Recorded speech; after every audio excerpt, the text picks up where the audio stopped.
exclusão, Carol? O que exclui? Deve ter, né?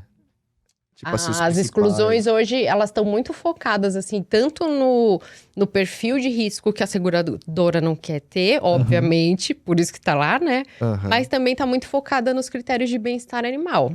Então, as seguradoras, em geral, elas exigem uma série de coisas para que esse animal tenha seguro, que vão garantir que ele é criado de forma adequada, que ele receba alimentação de forma adequada, que ele recebe vacina, que ele é vermifugado, que ele come, que ele tem assistência veterinária se ele precisar. Tem todo um viés do bem-estar animal que também é muito forte e tem que ser, Sim. né? Que favorece a isso. Então, você pegar risco excluído, se for observado que o animal morreu de uma doença que ele deveria ter sido vacinado e não foi, ele não vai receber indenização. Tipo, febre aftosa. Febre Nem sei se tem vacina. aftosa. Febre aftosa é um tema polêmico hoje no mercado de seguro pecuário. Puta, eu nem Você sabia. foi assum... Eu não juro que eu não pesquisei nada, tipo, perguntei porque é uma Tem doença que eu gente lembro. que vai rir Tem de aquela mim notícia, agora. Da vaca Tem louca, notícia, né? essas coisas. Eu perguntar, não, tipo, você é coberto doença, não sei. Não sei se é, digo, pandemia, não sei o que é pros animais, não sei. Cada seguradora vai escolhendo um pouco o perfil de doença também. Às vezes, umas doenças têm perfis mais catastróficos. Então, em caso de ocorrência, que é o caso da febre aftosa, né? E a febre aftosa está em alta por conta de mudanças na regulamentação de vacinação. O Brasil está retirando a vacina no país desses animais, porque isso garante um status sanitário melhor para o país em termos de exportação de carne. Então, falar que você não tem a doença... Pensa na Covid. Se a gente falar assim, olha, aqui no Brasil ninguém tem Covid e Entendi. e a gente parou de vacinar. Faz 1 ano que a gente não vacina e ninguém teve Covid. Então quer dizer o quê? O Brasil é lindo, maravilhoso no quesito sanitário. Né? Não tem Covid, todo mundo tomava vacina, parou e a doença não se manifestou mais.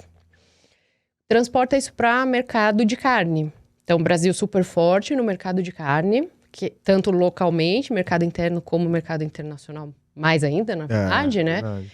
E aí você falar para o mercado internacional que você tem um rebanho, que você vacinava, que você não tem essa doença, há muitos anos. Então, a gente não tem a doença no país há mais de 15 anos, são 16 anos já sem a doença. O rebanho todo vacinado, e aí você fala, agora eu tirei a vacina e eu não tenho a doença. Quanto a mais o governo e os produtores vão receber pela carne que eles vão exportar. Que países a mais vão comprar esta carne porque você tem a certeza que a qualidade sanitária do país é muito boa. O Brasil é referência em sanidade animal, esse é um ponto muito bom. Então, a gente tem controles bem bacanas, tem, assim, sistema de criação de suínos, a gente é exemplo no mundo, tem vários direcionamentos, assim, que garantem uma qualidade sanitária para determinados riscos, pensando aqui para nós, né? E aí, febre aftosa sempre foi risco excluído para todas as seguradoras no mercado. Tá. Por quê? A chance dela existir é muito baixa. O ponto é que quando ela acontece, muito animal vai ter. Então, Vai espalhar rápido, né? aí volta para Covid. Então, você não teve 1 ou 2 pessoas com Covid, o negócio começa a se espalhar. Aí ninguém sabe que se tá ou não tá. Isso, e Só aí... deixa de comprar. Não, e aí fecha, no caso da febre aftosa, você fecha mercados.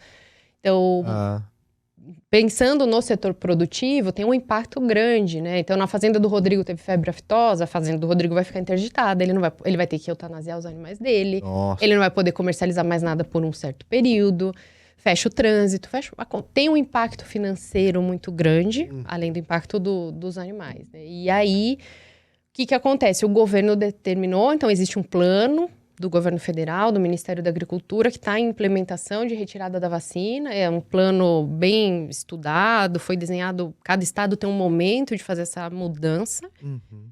Porém, tá todo mundo com medo da doença se manifestar. Já tem vários estudos que mostram se a doença tá ou não tá e tudo mais. Mas o que acontece agora? Tem um movimento de, poxa, todo mundo exclui febre aftosa no mercado, alguém vai cobrir? Se tiver um caso, o que vai acontecer? Pois é. Então, você tocou no ponto que é a ferida do ano. Cara, aí juro que foi sem querer. Juro que foi sem querer. Juro que foi sem querer. Discussões longuíssimas o ano inteiro sobre febre aftosa. Porque é estranho, né? Tipo, você fica com aquele receio lá que você falou, porque você não sabe quando pode ou não pode, E né? quando acontecer, vai lastrar, né? Vai lastrar. Vai. E se você tiver muita coisa segurada, ferrou, né? É isso. Ô, Carol, você comentou esse negócio assim que tem determinadas situações que não são cobertas, né? Se o cara não fizer o tratamento, as vacinas corretas, etc. Na hora da aceitação do risco, como é que você avalia um segurado nesses sentidos? Chega a ter visitas ou o cara tem que te apresentar documentações? Como é que é? Tem que apresentar bastante documento. O seguro de animais, ele... Não gosto de usar a palavra burocrático, mas assim, tem muito corretor que fala, poxa, é muito burocrático, né? Principalmente os que não estão muito familiarizados. Mas o que acontece? A gente está falando de uma vida e a gente tem que ter certeza que aquela vida está criada de forma adequada, que é saudável, que faz sentido para a seguradora absorver aquele risco dentro de casa. Então, tanto o sinistro, que eu falei, o sinistro a gente pede foto, tem necrópsia, tem laudo, tem um monte de coisa. Na contratação é a mesma coisa. Então, na contratação, a gente vai avaliar sempre se aquele rebanho é saudável, se aquele animal, a gente está fazendo seguro de um animal só, ou de um cavalo, aquele animal está vivo. Então, a gente tem que evitar ao máximo esse tipo de situação, né? Do pessoal que contrata com animal já morto. Porque aí tenta fraudar a contratação do seguro para receber a indenização. Então, a gente tem que se garantir disso.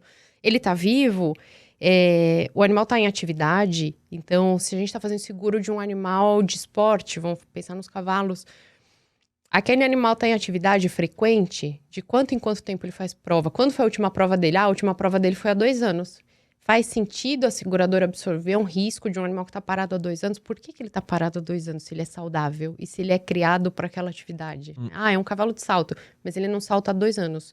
Então, a seguradora sempre vai olhar para garantir que está tudo muito de acordo com aquela proposta. Então, se é um seguro de um cavalo de esporte, tem que ser um animal que está saudável em atividade. É um seguro de um rebanho, de um gado de leite... Aquele rebanho existe? Qual que é o modelo de criação? Como que você trabalha? Como que tem vários sistemas de criação? Então, a gente vai olhar isso. Qual que é a sua taxa de mortalidade? Tem bastante documento para apresentar. Os questionários de rebanho são questionários um pouquinho mais extensos. E, até por conta da pandemia, a gente passou a aderir, o mercado, de uma forma geral, passou a buscar ferramentas de autovistoria. Isso para vários ramos, né? Todo mundo começou a se mexer para isso. Verdade. E a gente tinha muito hábito de fazer vistoria presencial. Então, selecionava riscos por valor ou por perfil, histórico de sinistralidade para fazer vistoria. Hoje a gente consegue fazer muito mais vistorias porque a gente usa muito mais o modelo de autovistoria no mercado. Existem empresas aí vendendo aplicativo de autovistoria que consegue já incorporar a parte de animais também. E funciona muito bem, vai muito, muito bem. Então, você tem foto dos animais... Tem foto, tem vídeo do animal caminhando, você consegue ter geolocalização para saber que aqueles animais estão naquele endereço de risco. Então, e a gente vai avaliando, né? Então, hoje, vistoria, uma grande parte, assim, e o custo reduziu um absurdo também. Então, assim, ficou muito mais interessante para o modelo da operação que a gente fizesse vistorias remotas, né? Autovistorias. Claro. Então, e funciona super bem, mas... É isso, tem que ter para seguradoras sobre isso. Realmente é muito técnico, né? Muito.